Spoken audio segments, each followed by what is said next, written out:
Howdy, y'all. Let's get into it. Yeah, it's a little later than normal, so I really can't be seen too well. I understand that. Things happen. So, let's get into it. In my last video, I was talking about how a judge at his own home was shot, reportedly shot and killed. I forget the state again. I think it was North Carolina. But I gave my opinion on what I thought the motive was. And I'm convinced that that's what it comes down to still. However, at the same time, I also mentioned how I have a lawsuit pending against the sitting judge because of misconduct and corruption and such. So I can understand why people take issue with it. I don't agree with harming anyone. I think there's proper legal ways to go about seeking accountability. But all the same, I understand people being fed up with the corruption and no longer going to stand for it. I also mentioned in that video, again, that I had a lawsuit pending against the judge. Well, that case has an update. Last night, I received an email from the court. I was hoping to have a hearing to address some issues as well as the motions to dismiss that were filed by the defendants, which is standard course. You file suit against public servants, the first thing they do is file a motion to dismiss. Well, the prosecutor I sued filed a motion to dismiss, and his motion to dismiss was granted. Now, that doesn't mean he's out of the clear yet, because I can still appeal that.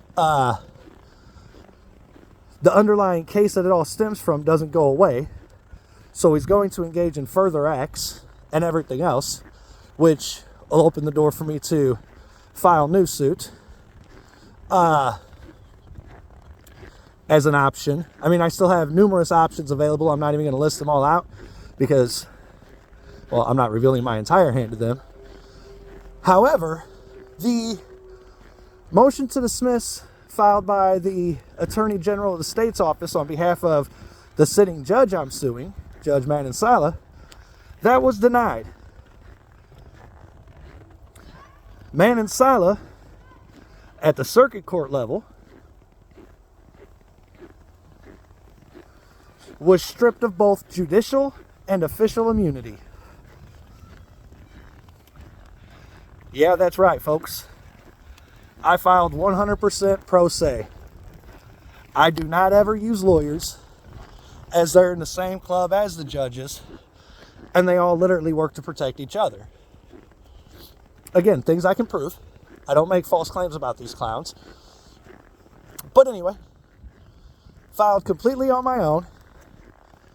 I did one of the most difficult legal tasks anyone, lawyer or otherwise, can do. Now, that's not to say it's over. It'll most likely be appealed because, for one, this particular judge is not seeking re-election, conveniently, and he's off the bench in a year. So they're going to try and drag it out and delay it as long as they can for the next year, at least. So they're going to appeal, but they really don't have a leg to stand on in the appeal, and they think they're probably naive enough to think I've used all the case law I can and provided all the evidence I can to support my claims. They're sadly mistaken, because I haven't even come close to either of those yet. But don't worry, it'll end up getting there in the trial. But anyway, months ago, I made a video and put it on YouTube where I told these people their smartest play was to let it go to default. Well, I'm a pro se litigant, so clearly I don't know anything and don't know what I'm talking about. So they didn't listen. And now, the judge has no immunity. Which, if he would have allowed the default, he had plausible deniability. Oh, well, it was just a misunderstanding about service, and therefore it resulted in default, not that I did anything wrong. Now, even if he successfully gets his immunity put back into place by a higher court, which is still unlikely and going to be difficult, but even if for some reason he does, it's still public record now that he was stripped of immunity by the lower court for wrongdoing. Now he has no plausible deniability. See what I'm saying? So, but again, I've only used, I'd say about 20-25% of the case law that I can use. And the most damning of the evidence, I still haven't provided.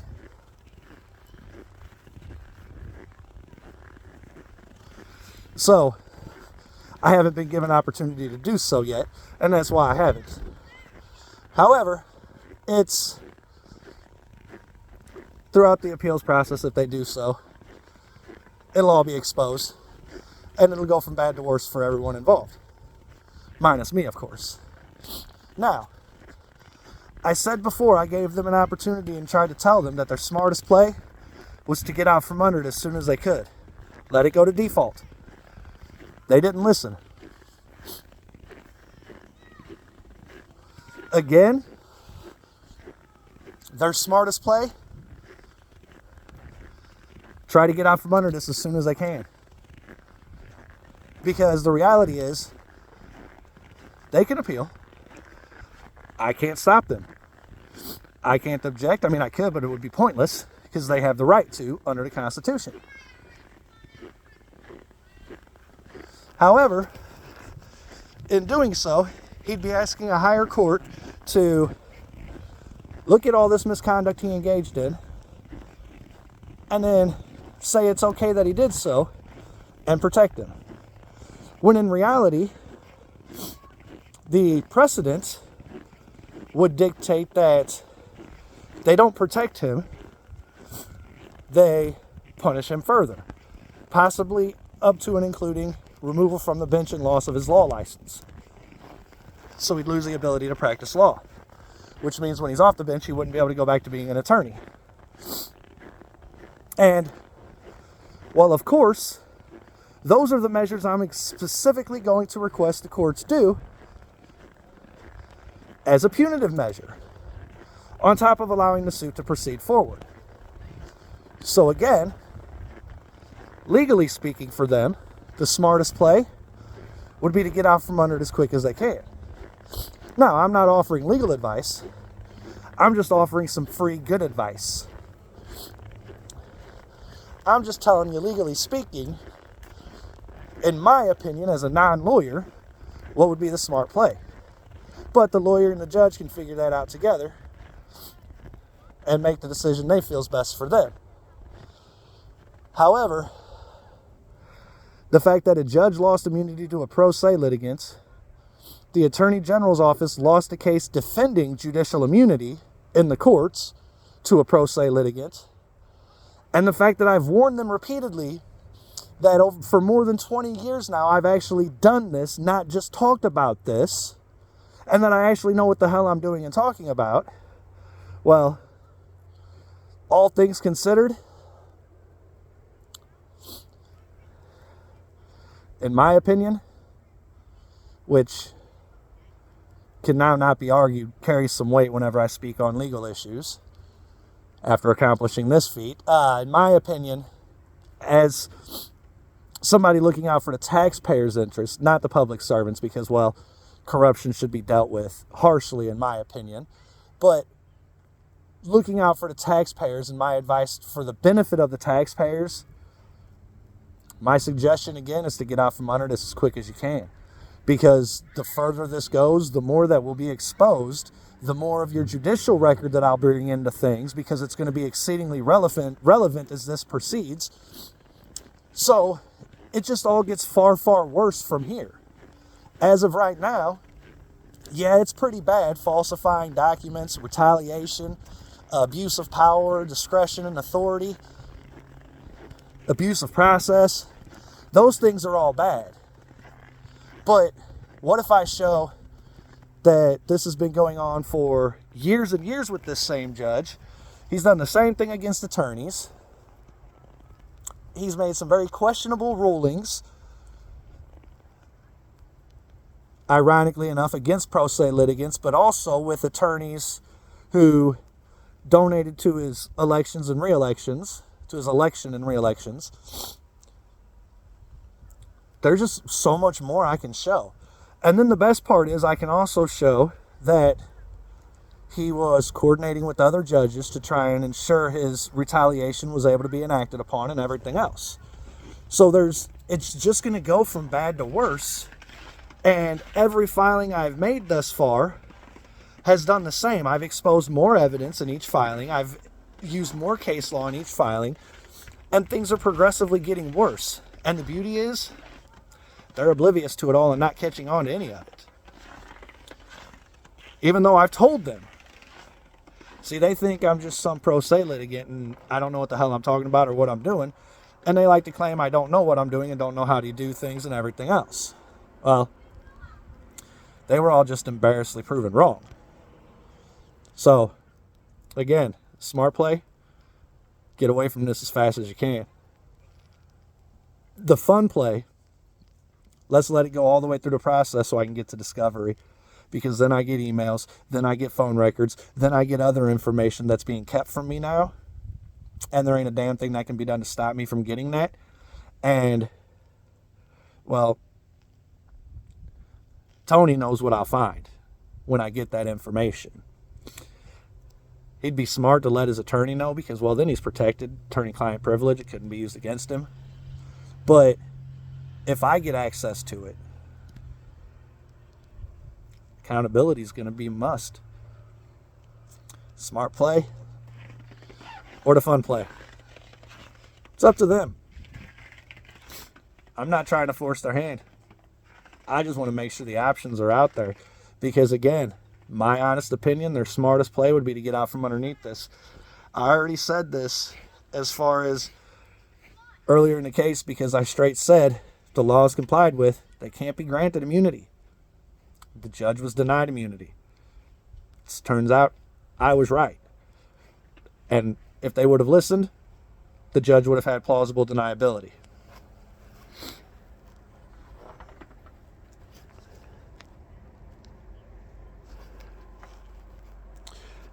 So if they would have listened the last time, sorry about that, had a phone call come through.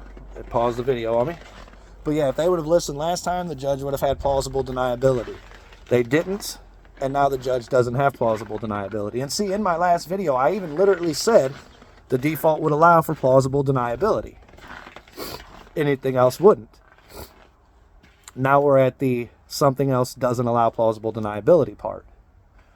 And the best part is, and I believe they're going to foolishly want to delay this and play this out through the process and everything else. And I'm completely fine with that. It doesn't cost me as much as it would cost a typical person who uses a lawyer. I don't have attorney fees. All it costs me is time, and if they file the appeals, it doesn't even cost me a filing fee. I pay nothing. They pay it.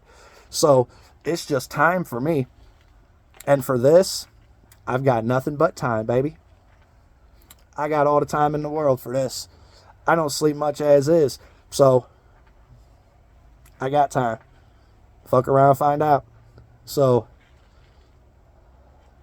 I hope that they give me the opportunity to expose more of this judge, because it's a major feat to strip a judge of immunity in any court, but it would be another to see the same judge, because of what you expose about him, brought up on criminal charges and go through the criminal process as a criminal defendant, defending against numerous violations of law, to include felony violations of state and federal law. Again, I don't make claims I can't prove. I don't say things I can't prove. I can prove it. I have documents, audio recordings, direct evidence, and I have evidence for days to prove these things. I don't have to lie about it. And the beauty is, I've made a lot of things public that can prove things. And my court filings, it's public record. You can go pull up my lawsuit, and you can see that there's evidence to support these claims that I make. I don't make baseless claims. You can go look at any court filing in Washington, in Illinois, in Oklahoma, in Missouri. You can look at any of my court filings, and you'll see I don't say things that I can't prove. Every claim I make, there's evidence to support it. And if the evidence isn't filed at that time, believe me, it can be filed. See, I'm not required to file my documents under penalty of perjury, but I'll gladly do so. And I even told the judge over the lawsuit in this case, the same judge who stripped the immunity, I'll go under oath and say the exact same things. I'm not scared. I'll put myself under penalty of perjury and still make all these claims, because the fact is, I can prove it all.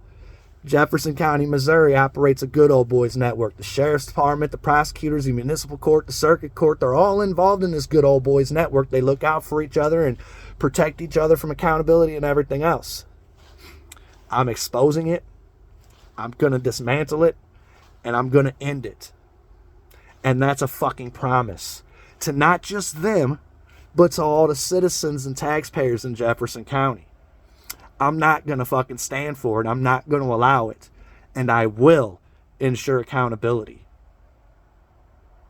And there's still the fact that I am going to force them to put me before a grand jury to present my evidence to a grand jury. And then you've got the sheriff's department, multiple people there who may or may not be indicted, to include the sheriff. You've got people in the prosecutor's office, the municipal judge, numerous circuit court judges, numerous circuit court clerks. Oh, we're talking probably 150 people that stand to be caught up in this, all public servants, not all strictly from Jefferson County, but the overwhelming majority. So, yeah. I've got the evidence for days. I'm not the only one. I'm not stupid enough.